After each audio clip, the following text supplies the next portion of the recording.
Listening. À l'écoute. Yo Kamela. Kusikiliza. Udi onvoa. Nyonsonge tuba mukewa. À l'écoute pour s'informer.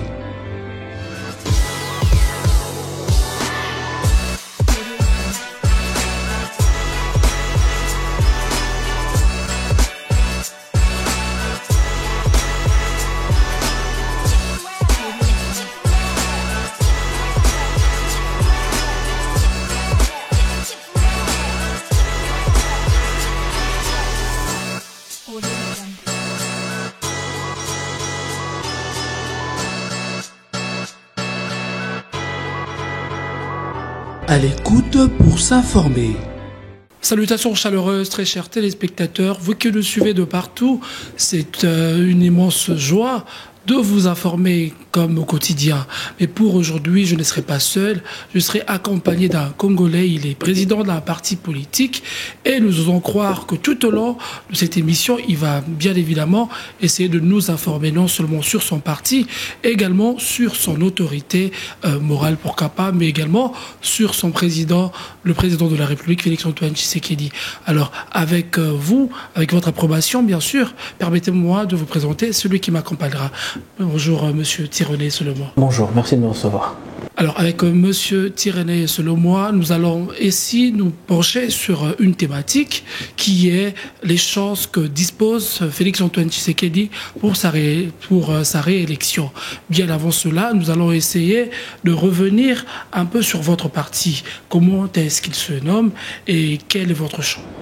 Écoutez, déjà, merci de me recevoir. C'est pour moi un immense plaisir d'être sur votre plateau de télé.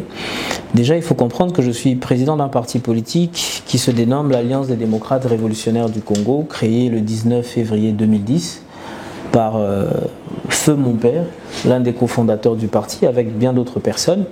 Aujourd'hui, ce parti politique totalise 13 ans d'existence et cela fait 3 ans que je suis à la tête de ce parti pour dire clairement qu'il est passé d'une direction à une autre et 3 ans plus tard, 3 ans auparavant, j'ai pris la tête de ce parti. Alors mon parcours politique est assez, je peux dire, spécifique au Congo. Donc je suis passé de cadre au parti de M. Matata Ponyo. À l'époque, ce n'était pas le SGD, c'était le regroupement politique ATIC, où j'étais candidat. J'ai gravi les échelons pour devenir secrétaire général intérim du parti Centre des sociodémocrates, qui était dirigé par Kati Maloba, le député actuel John Boupila.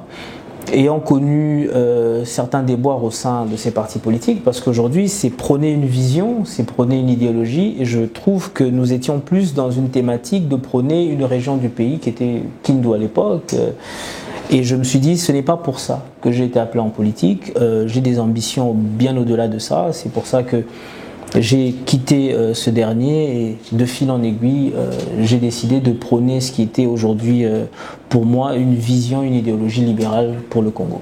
Alors, Alliance des démocrates révolutionnaires du Congo est votre parti, et nous aimerions savoir d'emblée qu'est-ce qui constitue en fait vos motivations d'adhérer au sein de l'Union Sacrée. Écoutez, nous avons adhéré à l'Union Sacrée pour le but de changer le clivage politique. Nous avons passé 2 décennies dans notre pays à avoir un seul système, sans connaître une alternance au pouvoir. Il fallait tenter une alternance au pouvoir pour comprendre les méandres qu'il y avait dans le Congo. Et lorsque nous avons pris cette décision d'aller dans l'Union Sacrée, c'était pour avoir un apport spécifique dans les domaines que correspondent aujourd'hui, que prône la DRC. Nous sommes un parti libéral, nous voulons une économie libérale, nous voulons une réforme aujourd'hui, un protectionnisme par rapport aux entreprises congolaises, les ouvrir à l'international. Nous voulons une sécurité alimentaire, ça veut dire de l'agriculture, des réformes concrètes. Il faut aller à l'Assemblée nationale afin de porter des réformes et des lois qui permettent aujourd'hui de mettre en place une architecture qui aide le pays.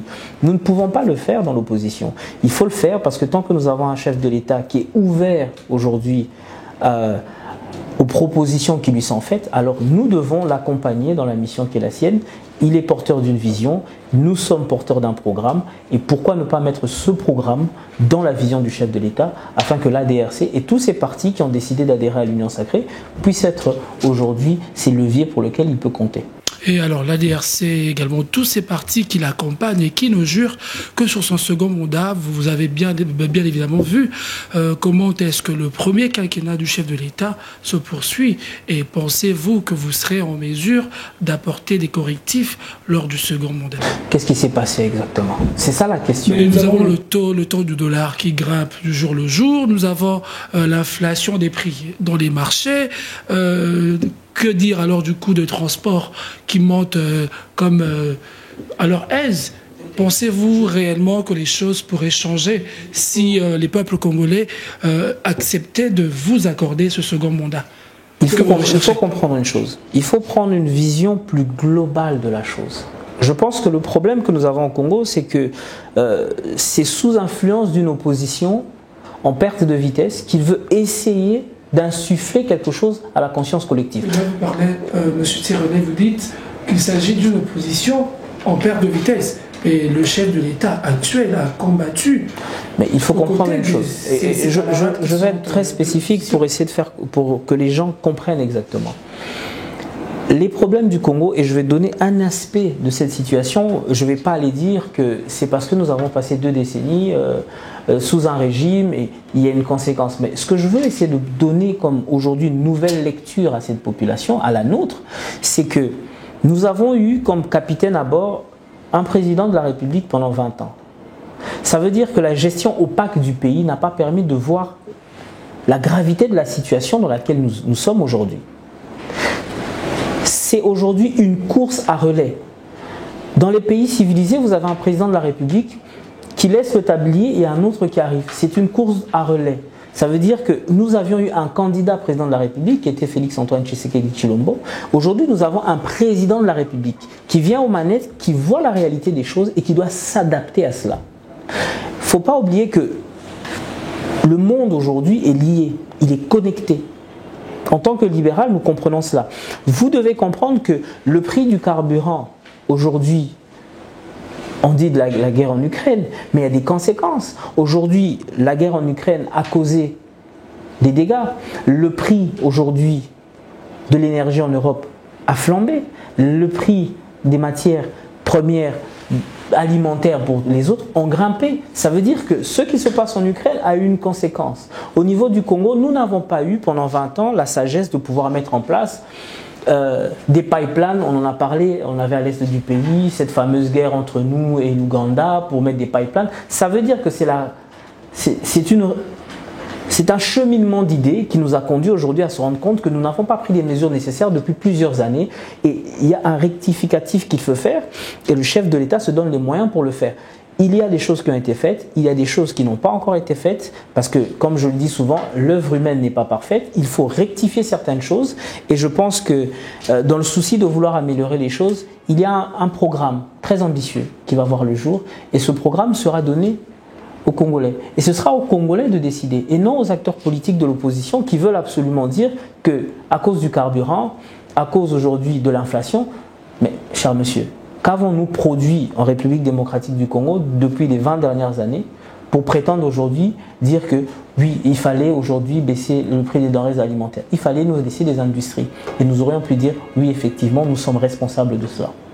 Mais Monsieur Tirelet, selon moi, lors de la sortie officielle même de l'Union Sacrée, vous avez traîné des foules et du côté de l'opposition, on dénonce le partage des fonds, le partage des petits billets que vous avez reparti au sein de ces groupes-là en vue de la réussite de cette sortie officielle.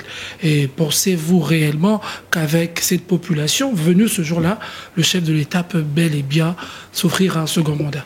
Je suis heureux que vous me posiez cette question parce que je crois que je me rappelle que je vous ai vu au stade en tant que journaliste pour essayer de prendre des images. Tout à fait. Et j'ai beaucoup apprécié une chose, je pense que si vous étiez là, parce que je pense que je vous ai vu aux alentours de 11h, le stade était plein à craquer. Il faut aujourd'hui que les gens comprennent. Je suis président d'un parti politique. Quand on parle de billets, j'ai des partisans. Je dois louer un bus pour que ces derniers se rendent au stade. Je dois imprimer des t-shirts. Je dois aujourd'hui démontrer que l'ADRC, mon parti, membre de l'Union Sacrée, accompagne la vision et surtout soutient la réélection du chef de l'État. Cela ne se fait pas à coup de parole. Je pense que même à l'étranger, vous avez vu aujourd'hui, je donne un exemple très simple, la campagne de M. Sarkozy, vous avez vu aujourd'hui les peines qu'il a aujourd'hui. Parce que tout est plafonné au niveau de la France. Mais qu'est-ce qui s'est passé? Il y a eu beaucoup trop d'argent utilisé. Ça veut dire l'argent en politique circule parce qu'aujourd'hui, mettre de l'argent pour sa communication, pour sa visibilité, c'est tout à fait normal.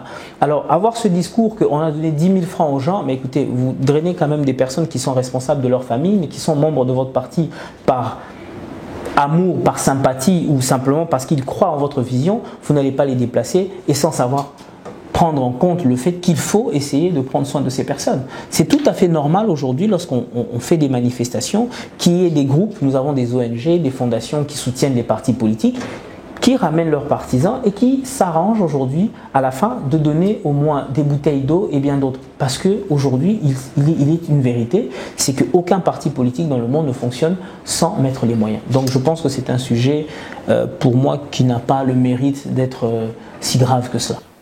Et toujours l'opposition qui ne s'avoue pas vaincue. Vous savez, l'opposition était, après l'assaut des rues de Kinshasa, pour dénoncer le processus électoral.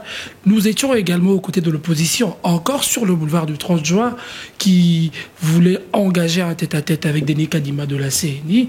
Et encore l'opposition qui, aujourd'hui, se retrouve dans le filet de la justice. Il y a le conseiller Salomon Escadella de Moïse Katumbi qui se trouve dans le filet de la justice, ainsi que d'autres cadres de ce camp-là adverse. Alors, pour le camp de l'opposition, on se dit, on va reprendre le pouvoir, on ne va pas laisser Félix Tshisekedi s'emparer et avoir un second mandat. Vous pensez réellement qu'avec ce que nous voyons aujourd'hui, tous les mots que dénonce l'opposition congolaise, pensez-vous que ces ne sont pas fondés? Déjà, il faut... Parce que l'opposition vous accuse de marcher sur le pas de Joseph Kabila. Vous savez, sous M. Joseph Kabila, il y a beaucoup de vices que nous avons décriés. Il y avait des arrestations arbitraires, il y avait beaucoup de violations comme ça. Et avec Félix Antoine Tshisekedi, on se dit, mais qu'est-ce qui se passe finalement? Ils sont des jumeaux. Premièrement... On parle des personnes qui ont été dans la coalition, n'est-ce pas? On a parlé du FCC et du Cash, ils étaient ensemble. Je ne cherche pas à vous interrompre, mais il faut comprendre une chose. Le chef de l'État n'est rien, alors en rien comparable avec l'ancien chef de l'État qui est aujourd'hui sénateur à vie. Mais au final, aujourd'hui, il marche sur ses pas. Ils sont contre un second mandat du chef de l'État. Premièrement, la Constitution, c'est écrit noir sur blanc. Le chef de l'État n'est qu'à son premier mandat. Donc il est dans l'obligation, dans le sens s'ils se sont obligés par rapport aux charges qu'incombe la fonction qu'il a de briguer un second mandat, il est encore dans son droit.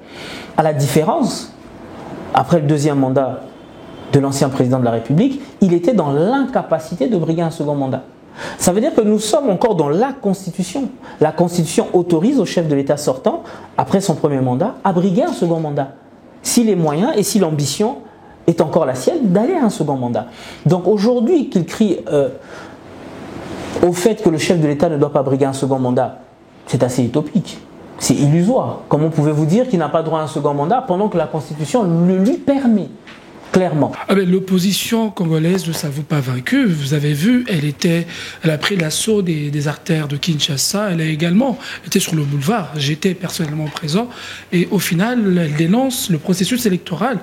Pour elle, on dit que ce processus de M. Denis Kadima est chaotique et M. Denis Kadima ne jure que sur le second mandat de Félix Antoine Tshisekedi qu'il a placé à la tête. Il faut faire très attention aux paroles qu'on utilise. Il y a aussi l'aspect de la répartition des sièges qui est en lice. Et toujours dans l'opposition, on parle d'un arrangement. C'est comme ça qu'on l'appelle pour l'opposition congolaise. Vous savez, 2006, 2011, 2018, nous n'avons jamais eu dans ce pays un cycle électoral où tout le monde est d'accord. Ça n'a jamais été le cas. Ça, c'est une chose qu'il faut déjà prendre en considération. Et comme je le dis souvent, l'œuvre humaine n'est pas parfaite car l'être humain est imparfait. Ça veut dire qu'il faut toujours porter des corrections sur ce que nous avons fait. Nous avons fait des évolutions et vous en souviendra qu'en 2018, Ils ont dit nous ne voulons pas la machine à voter. Et en plus, les personnes qui le disaient ont quand même pris le courage d'aller aux élections. Qu'en est la conséquence, qu'en a été la conséquence? L'opposition a remporté, en fin de compte. Aujourd'hui, nous sommes à 6 mois des élections. Et cette même opposition, une autre opposition aujourd'hui, composée des 4 leaders que sont M. Katumbi, M. Sesanga, M. Fayulu et M. Matata Ponyo, aujourd'hui cherche simplement à insuffler quelque chose, à rebondir dessus pour arriver aux élections. Parce que je vais essayer de répondre en tant qu'analyste politique et non en tant que président d'un parti politique et encore moins membre de l'Union Sacrée. Je vais me donner cet exercice-là. Aujourd'hui, nous avons un candidat, parce qu'on a parlé de la réélection du chef de l'État. Nous avons un candidat d'un camp qui s'appelle M. Félix Antoine Tshisekedi Tshilombo, président de la République, qui en est encore à son premier mandat, dont la Constitution lui permet de faire un deuxième mandat. C'est clair. Et de l'autre côté, vous avez 4 leaders qui, tous les 4, veulent être président de la République. Oh ben j'ai reçu, je ne vous prends pas la parole, j'ai reçu un communicateur ici du parti LGD de Matata qui a dit tout au long de l'émission que les leaders de l'opposition vont devoir faire abstraction, disais-je, de leur ego afin de se choisir celui qui va obtenir le pouvoir. D'accord, je vais aller qui va beaucoup plus arracher loin. le pouvoir à Félix. Je vais analyser ces 4 candidats que nous avons en face de nous. Le premier, je vais le prendre, c'est M. Fayulu, qui en 2018 a été propulsé, il ne faut pas l'oublier, par M. Katumbi, M. Bemba et les autres leaders de la Mouka. Ce qui a fait la force de M. Katumbi, c'était les leaders autour de lui, parce qu'en réalité, il vous en souviendra, que lorsqu'il a été candidat avant qu'ils aillent se réunir à Genève, c'était que M. Fayulu demandait même de l'argent pour qu'on cotise pour lui pour aller aux élections. Il avait fait une caisse. Ça veut dire que M. Fayulu... C'était le candidat du peuple. Candidat du peuple, il fallait que le peuple mette de l'argent. Félix Antoine Tshisekedi, il l'avait soutenu Mais aussi. attendez, il ne faut pas oublier une chose. On l'a soutenu lorsqu'il était question de faire une alliance autour. Ça veut dire que chacun met de ses moyens pour le propulser. Mais lorsque vous voulez être candidat à la présidence de la République, ayez la dignité déjà de faire des réserves. Vous ne pouvez pas les demander à la même population pour qui vous n'avez rien offert à l'Assemblée nationale de vous porter à la présidence de la République. Monsieur Fayulu aujourd'hui continue de courir derrière une chimère qui n'existe plus. Monsieur Fayulu est fini. Et je pense qu'aujourd'hui, et je le dis et je dis de cela en tant qu'analyste politique et non président d'un parti politique. On n'enterre jamais un acteur politique, mais je pense qu'aujourd'hui, M. Fayulu n'a pas un programme à donner aux Congolais. M. Matata Ponyo, c'est quelqu'un de très sectaire. Ça veut dire que c'est le Maniema, c'est Kindu, et il ne faut pas oublier qu'il a dans ses casseroles Bukanga Alonso et bien d'autres. On ne va pas faire disparaître les choses et dire que je n'ai jamais été à la gestion. Vous avez été à l'exécutif. Vous avez à répondre de cela. M. Matata Ponyo s'associe à M. Fayulu pour se donner une crédibilité dans l'opposition qu'il n'a pas. M. Fayulu a besoin de M. Matata Ponyo parce que ce dernier a un apport financier conséquent. Nous prenons M. Katumbi, qui est aussi sectaire, qui se limite à l'est du pays. Oh ben, on l'a vu, il était à Kinshasa, il a sillonné, il voulait tenir un meeting au Congo central, malheureusement. Encore le pouvoir en place qui le lui a refusé. Il faut recontextualiser les choses. Ce dernier étant gouverneur a donné ses raisons.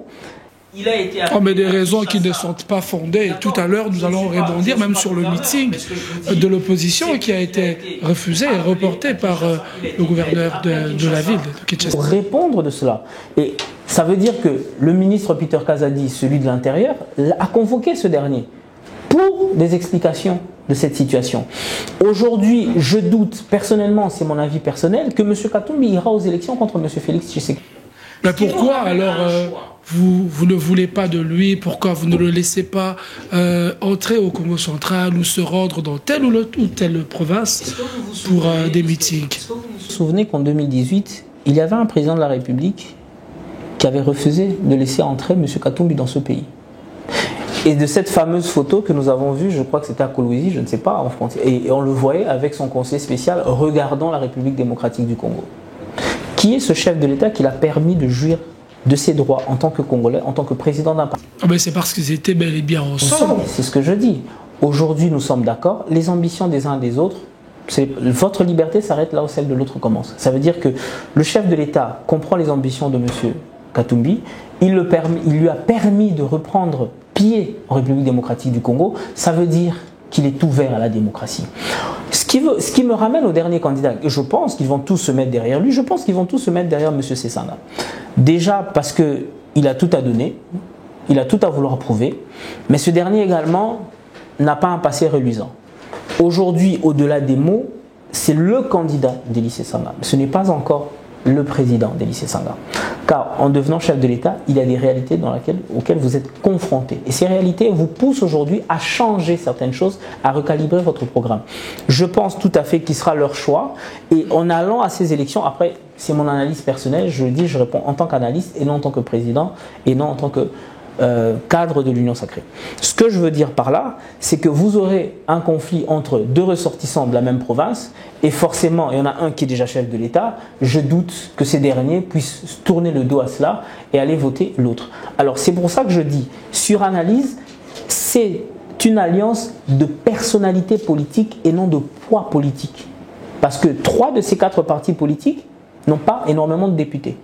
Et vous avez en face une alliance. Nous savons ce qui s'est passé lors des élections de 2018, que ce soit au niveau législatif ou encore je vous remercie de dire ça parce que je rebondis directement à cela. J'étais candidat à la députation nationale en 2018 dans le regroupement ATIC de l'ancien Premier ministre Matata Ponyo. Nous étions au FCC. Qui était le président de la République? C'était M. Kabila. 80% de tous les jeunes du FCC n'ont pas été élus. Est-ce que c'était la faute de M. Félix Tshisekedi ou c'était la faute de l'ancien régime? Cela nous ramène à cette question. C'est qu'aujourd'hui, la faute ne doit pas être donnée au chef de l'État. Car c'est lui qui a la tête du pouvoir. Mais il a la tête du pouvoir, mais il n'est pas omniprésent. C'est à lui de nous rendre des comptes. Il va rendre des comptes, il fera un bilan de l'exercice qui a été le sien, il a un programme ambitieux qui va être mis en place, l'Union Sacrée prône, et vous avez le chef de l'État qui a à ses côtés les ressortissants des grands espaces électoraux au Congo.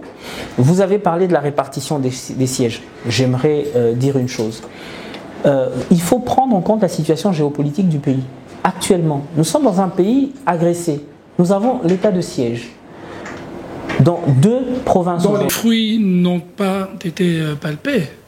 Quand vous parlez des fruits n'ont pas été palpés, est-ce que nous pouvons attendre au moins l'état-major, un compte rendu de ce qui se passe? Je suis d'accord avec vous que beaucoup de choses doivent être faites. Excusez-moi. Mais il faut comprendre une chose. C'est que situation difficile demande des décisions fortes. Jamais dans ce pays nous avons eu à prendre une décision aussi forte émanant d'un chef de l'État, de décréter l'état de siège. Ça veut dire que nous avons un chef de l'État qui est dans un pays, en même temps, il est dans une situation, il doit développer un pays, il doit prendre compte de ce qui n'a pas été fait pendant pratiquement 2 décennies. Troisièmement, il doit essayer de gérer la crise à l'Est et développer un pays. Vous voyez, c'est beaucoup de fronts. Et non compter l'aspect politique des choses, il a pendant 2 ans de son quinquennat eu à se battre contre un camp qui ne jurait que par la déstabilisation des institutions. Comment voulez-vous travailler ainsi? Nous avons vu des ministres qui sont allés dire nous avons appelé Yémei. Nous avons vu des gens oublier qu'ils étaient dans le conseil des ministres et qu'ils avaient un chef de l'État devant eux et qui ne rendaient que compte à Kingakati. Je pense qu'il fallait mettre un coup dans la fourmilière, ça a été fait, et aujourd'hui il fallait une recomposition politique qui nous a conduit à l'Union Sacrée, à ce que les gens prennent conscience qu'ils ne servent pas un camp, mais qu'ils servent la nation, et que ce n'est pas les clivages politiques, mais c'est avant tout l'intérêt des Congolais. Nous devons penser à l'intérêt national. Tant que nous ne pensons pas à l'intérêt national, nous mettons le pays dans un chaos, et ce chaos, nous en serons les premiers à répondre de cela. Alors dans quelques mois, M. Essolo Mara, vous allez battre campagne, vous allez sillonner la République, non seulement pour battre campagne pour le camp du chef de l'État, mais également pour vous. Pensez-vous que tout au long de ce voyage que vous allez effectuer en province, comme ici dans la capitale, pensez-vous que la population sera d'accord de vous accompagner et de soutenir le chef de l'État à la lumière de tout ce que nous voyons, l'inflation, des prix, le taux du dollar qui grimpe et autres? Pensez-vous réellement que le social est au point pour que cette population, le peuple congolais, puisse vous soutenir? Il faut mettre le peuple devant un choix. Et ce choix, il est basé... Vous rappellerez avec moi que le chef, dès son accession au pouvoir, a juré bel évidemment sur le peuple d'abord. Il a juré sur l'intérêt du peuple, sur la satisfaction. C'est exactement pour cela que je vous ai dit une chose. Il y avait le candidat président de la République et il y a un président de la République. Et ça, je prends ça de l'ancien président américain Barack Obama qui disait « J'étais candidat à la présidence de la République. Une fois devenu chef de l'État, il y a une réalité à laquelle vous êtes confronté. » Monsieur François Hollande, en venant, était celui qui voulait faire la guerre à la finance. En arrivant au pouvoir, il a été confronté à cette inflation laissée par son prédécesseur. Ça veut dire aujourd'hui, vous avez un chef de l'État qui a eu un programme, qui a voulu mettre le peuple d'abord. En arrivant aux manettes, vous êtes maintenant confronté à la réalité politique du pays. Vous avez des dossiers brûlants sur votre table, vous devez prendre des décisions fortes maintenant et tout de suite. Ça veut dire une chose, se défaire. Il faut comprendre qu'il est arrivé à la tête du pays sans avoir une majorité à l'Assemblée nationale. Et que pour une fois dans ce pays, non seulement nous avons vécu une alternance, nous avons dû vivre moi je l'appellerais une cohabitation. Parce que c'était une cohabitation. Qu'importe ce qu'on veut nous dire, on veut nous faire comprendre aujourd'hui. C'était une cohabitation. Car nous devrions travailler avec une Assemblée nationale qui était sous l'emprise du FCC. On se plaint aujourd'hui, et je pense que la population comprend aujourd'hui que nous devons pour ce mandat, dès le départ, accorder au chef de l'État un second mandat, mais surtout lui donner une majorité à l'Assemblée nationale, afin que ce mandat ne soit pas gâché par 2 années de confrontation avec un camp politique, mais que dès le départ, après l'installation de l'Assemblée nationale, du Sénat, des institutions majeures, que nous puissions élire un Premier ministre, un gouvernement, et avoir 5 ans où nous allons travailler pour, non pas l'élaboration, mais pour la mise en pratique, surtout de la vision du chef de l'État. Ce n'est pas en 5 ans, mais c'est en 10 ans qu'on peut estimer qu'effectivement qu'il y a eu changement. Et je pense que je suis vraiment de ceux-là qui disent allons aux élections, donnons au chef de l'État un second mandat, mais surtout, s'il vous plaît, donnons-lui une majorité afin de lui permettre d'avoir les mains libres afin de mettre en place ce programme avec tout ce que nous avons proposé au niveau de la DRC et bien d'autres partis au sein de l'Union sacrée. Alors, monsieur Essolo-Moi, nombreux de Congolais qui vivent à l'étranger dénoncent le manque d'intelligence collective qui sévit dans la sphère nationale. Pensez-vous qu'ils ont bel et bien raison au regard de ce que nous voyons? Le cas saillant, c'est le Sénégal, où il y a une révolution populaire afin de dire non aux multiples violations qui sévissent dans ce pays de l'Afrique de l'Ouest. Quelle lecture faites-vous par rapport à ça? Déjà, nous sommes dans 2 lectures complètement différentes. Ici, nous sommes dans un pays où le chef de l'État est à son premier mandat. Dans la Constitution, l'autorise d'avoir un second mandat. Mais puisque nous parlons ici de l'intelligence collective, cette valeur... Je pense que si le chef de l'État, après son second mandat, arrivait à proposer à la classe politique de changer les choses, je pense que, et ça je peux le dire, peut-être que je serai la première personne à me tenir face au chef de l'État et dire: Monsieur le Président de la République, excusez-moi, mais nous avons une constitution. S'il fallait changer les choses, il faut que ça passe par un référendum. Il faut faire passer cela au niveau des Congolais, permettre aux Congolais de se choisir aujourd'hui la constitution qui correspond la mieux à leur pays. Et je pense que c'est un acteur politique très fin qui va arriver à savoir au moment venu opportun de le faire. Mais cela n'est pas la question, car nous avons une constitution qui le dit clairement, renouvelable une et une seule fois.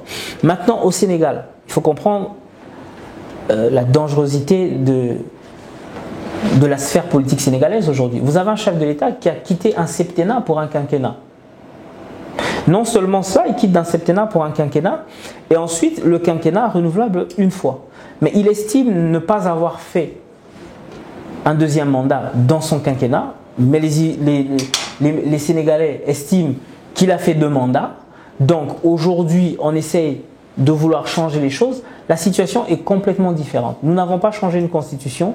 Nous venons d'une démocratie par une alternance du pouvoir et nous allons vers une démocratie par une élection qui va conduire à la réélection du chef de l'État ou à l'élection d'un nouveau président de la République. C'est ça la démocratie, c'est ça la beauté de la démocratie.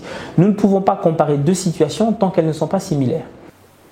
Alors, nous avons été suffisamment informés grâce à l'éloquence, pourquoi pas, les arguments fondés de notre invité, M. Tiroley. Selon moi, je vous rappelle qu'il est président de son parti ADRC, Alliance des démocrates révolutionnaires du Congo, en sigle ADRC. Il est également cadre de l'Union sacrée de la nation, qui ne jure que sur le second mandat du chef de l'État, espérant qu'il aura bel et bien ce dernier. Alors nous sommes très heureux de vous avoir informé et nous osons croire que nous serons également avec vous pour les prochains numéros. Sinon, portez-vous bien. Listening. À l'écoute. Yo Kamela. Kusikiliza. Udi umvua nyonso ngetu bamukewa. À l'écoute pour s'informer.